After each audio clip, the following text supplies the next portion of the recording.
ଗୋଟିଏ ଜଙ୍ଗଲରେ ବାଘ, ଭାଲୁ, ସିଂହ, ହରିଣ ଆଦି ପଶୁମାନେ ରହୁଥିଲେ। ହେଲେ ସେ ଜଙ୍ଗଲରେ ଗୋଟିଏ ବି ବିଲୁଆ ନଥିଲେ।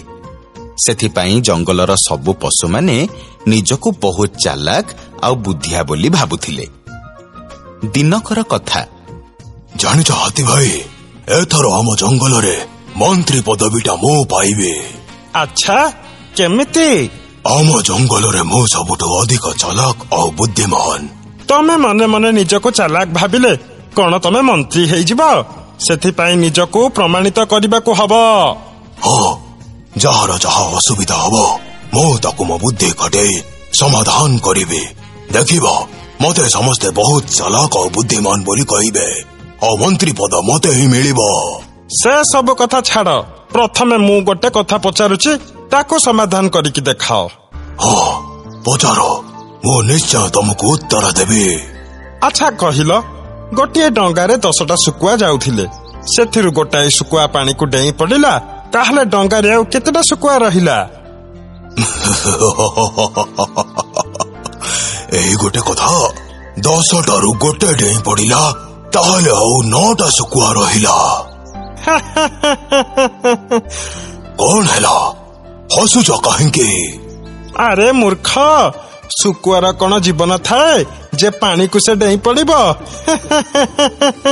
କହିଲା କଣ ନା ମନ୍ତ୍ରୀ ହବ।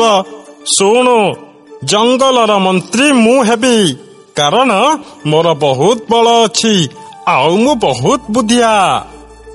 ବାଘ ସେଠୁ ଅପମାନିତ ହେଇ ଚାଲିଗଲା।